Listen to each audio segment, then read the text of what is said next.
BA द्वितीय वर्ष हिंदी साहित्य के विद्यार्थियों, रीतिकालीन काव्य के अंतर्गत आज हम रीतिकाल के महत्वपूर्ण कवि पद्माकर के कुछ पदों की व्याख्या आपके सामने प्रस्तुत करूंगी।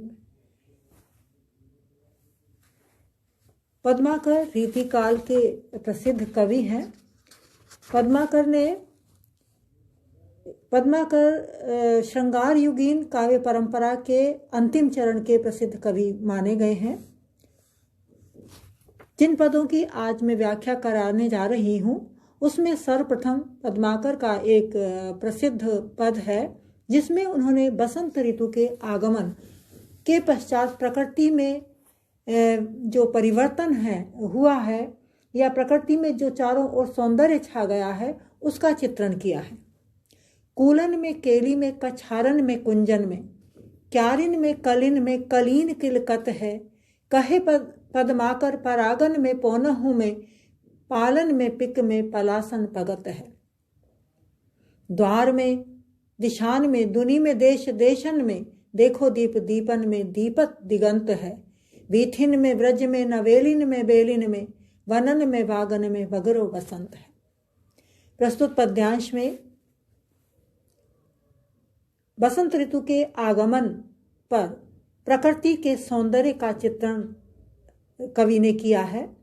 बसंत का बड़ा ही सुंदर प्रभाव प्रकृति पर पड़ा है जिसका चित्रण कवि ने बड़ी ही सुंदर वाणी में किया है। कवि कहते हैं कि बसंत ऋतु के आगमन पर यमुना के तटों पर, कूलन में किनारों पर, तटों पर, नदी के तट पर यानी यमुना के तट पर, वहां के कुंजों में और कछारों में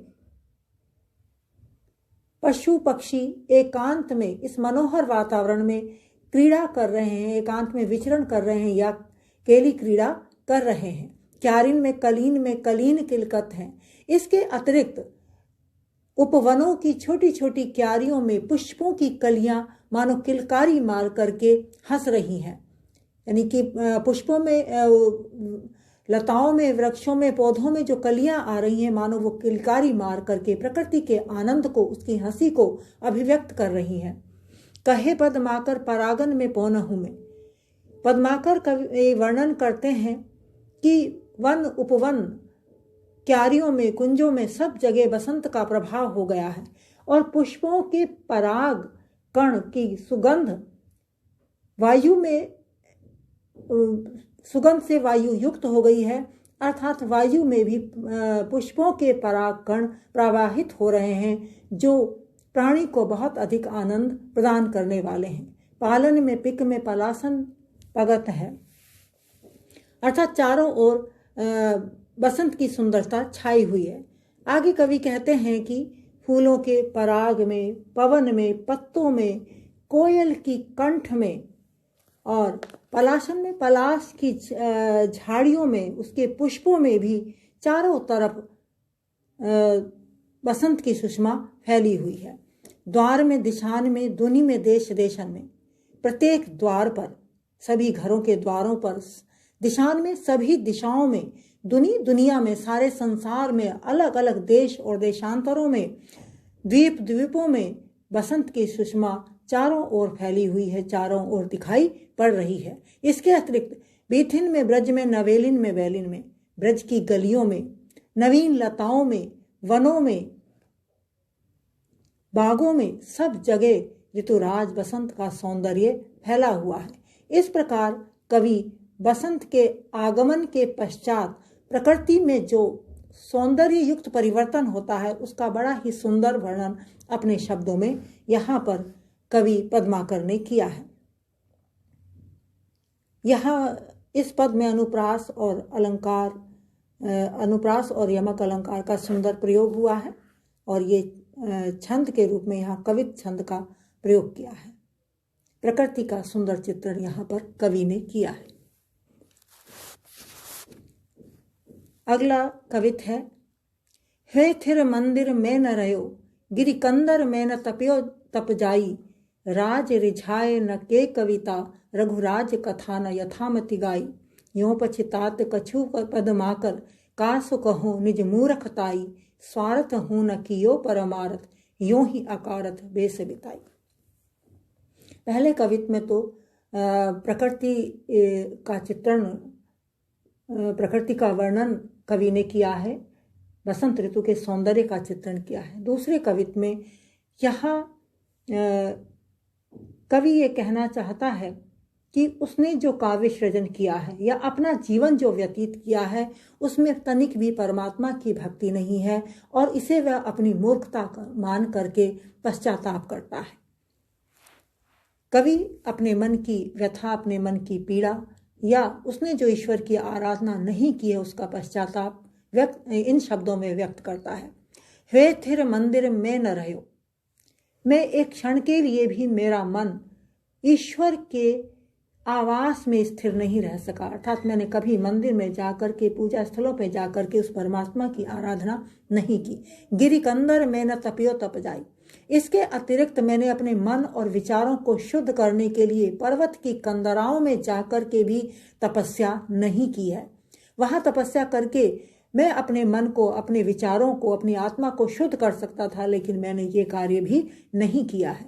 राज रिझाए न के कविता, रघुरात कथा न यथामति गाई, और उस परमात्मा को मैंने अपनी कविता के द्वारा रिझाने का प्रयत्न भी नहीं किया है, अर्थात अपने काव्य के द्वारा ईश्वर का गुणगान नहीं किया है, और ना ही रघुराज अर्थात ईश्वर राम के लिए ये शब्द प्रयुक्त किया है। तो अपने आराध्य अर्थात रघुराज अर्थात श्री राम की कथा या ईश्वर की कथा के द्वारा यथामुद्धि मैंने ईश्वर की कथा का गान भी नहीं किया है। इस बात का पश्चाताप कवि को यहाँ पर है। यों पश्चात कछु पदमाकर, कास कहो निज मूर्खताई। इस प्रकार ईश्वर की आराधना न करने के कारण पद्माकर के मन में जो पश्चाताप है इस प्रकार वो पछता रहे हैं, पश्चाताप कर रहे हैं, और वो कहते हैं कि मैं किससे अपनी मूर्खता को कहूँ कि मैंने अपने जीवन यूं ही निरर्थक व्यतीत कर दिया। स्वार्थ हूं न कियो परमारथ, निरंतर स्वार्थ सिद्धि में लगा रहा, अपने स्वार्थ की सिद्धि करता रहा, यश के लिए, मान के लिए, धन के लिए काव्य सृजन किया, और मैंने जीवन में कोई भी ऐसा कार्य नहीं किया जिससे अन्य व्यक्तियों का भला हो सके, परमार्थ हो सके, दूसरों का कल्याण हो सके। यों ही अकारथ बेस बिसाई। और पश्चाताप करते हुए कवि पद्माकर कहते हैं कि मुझे तो ऐसा प्रतीत होता है कि मैंने निरर्थक ही अपने जीवन की इतनी बैस, इतनी आयु अवस्था को व्यतीत कर दिया है। कोई भी ऐसा कार्य मैंने नहीं किया जिससे मैं समझूं कि मेरा जीवन सार्थक हो सका है। ना ही तो मैंने ईश्वर की आराधना की है, ना ही अपने मन और विचारों को तपस्या के द्वारा तपा करके पवित्र किया है, और ना ही मैंने कभी कोई परमार्थ किया है। इस प्रकार पश्चाताप करते हुए वो कहते हैं कि मुझे लगता है कि मैंने निरर्थक ही अपना जीवन व्यतीत किया है। इन पंक्तियों में ईश्वर की आराधना न करने और परमार्थ न करने का पश्चाताप कवि का यहाँ दिखाई देता है। राज रिझाए में अनुप्रास आदि अलंकार का प्रयोग कवि ने किया है।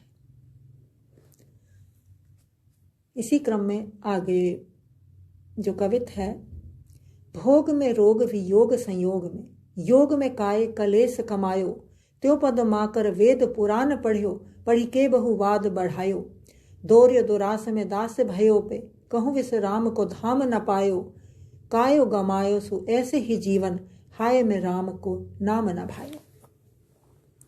पुनः ईश्वर की आराधना न करने का पश्चाताप मन में लिए हुए अपनी इस वेदना को, अपनी इस पीड़ा को इन शब्दों में कवि अभिव्यक्त करते हैं। भोग में रोग वियोग संयोग में, तो वो कहते हैं कि मैंने जीवन भोग विलास, रोग में, वियोग संयोग में ही मैंने व्यतीत कर दिया है। तो सांसारिक संबंधों में ही, सांसारिक क्रियाकलापों में ही मैंने अपने जीवन को व्यतीत कर दिया है। योग में काय कलेश कमायो, और योग भी क्या किया है, क्या जोड़ा है मैंने अपने जीवन में, शरीर और मन का क्लेश और पीड़ा ही मैंने कमाई है। त्यो पद माकर वेद पुराण पढ़ियो, पढ़ी के बहुवाद बढ़ायो। इसके अतिरिक्त कवि पद्माकर कहते हैं कि यदि मैंने वेद और पुराणों का अध्ययन भी किया है तो उससे मेरे मन और विचारों में कोई पवित्रता नहीं आई है, बल्कि उनको पढ़ करके मैंने विविध प्रकार के तर्क और वितर्कों को ही बढ़ावा दिया है।